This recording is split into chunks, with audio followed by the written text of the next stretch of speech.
ഗുരുവായൂർ ക്ഷേത്രത്തിന്റെയും നഗരത്തിന്റെയും സാംസ്കാരിക അടയാളമായ മഞ്ജുളാലിലെ കുചേല പ്രതിമയുടെ സ്ഥിതി ദയനീയം.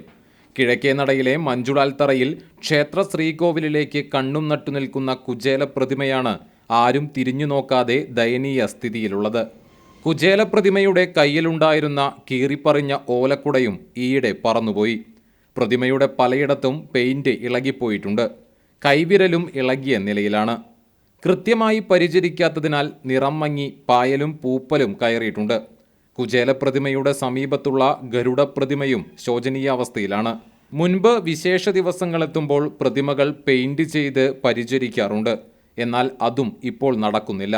ഇരു പ്രതിമകളും ഇവ സ്ഥിതി ചെയ്യുന്ന മഞ്ജുളാൽ തറയും നവീകരിക്കുമെന്ന് ദേവസ്വം പ്രഖ്യാപിച്ചിട്ട് 2 വർഷത്തോളമായി. 2023 ജൂലൈയിൽ നവീകരണത്തിന്റെ പ്രാരംഭ നടപടികൾ ഉണ്ടായെങ്കിലും ഇപ്പോഴും യാഥാർത്ഥ്യമായിട്ടില്ല. ദേവസ്വത്തിന്റെ കരുണ കാത്ത് മഴയും വെയിലുമേറ്റ് നിൽക്കുകയാണ് ശ്രീകൃഷ്ണന്റെ ഉറ്റ സുഹൃത്തായ കുചേലന്റെയും വാഹനമായ ഗരുഡന്റെയും പ്രതിമകൾ.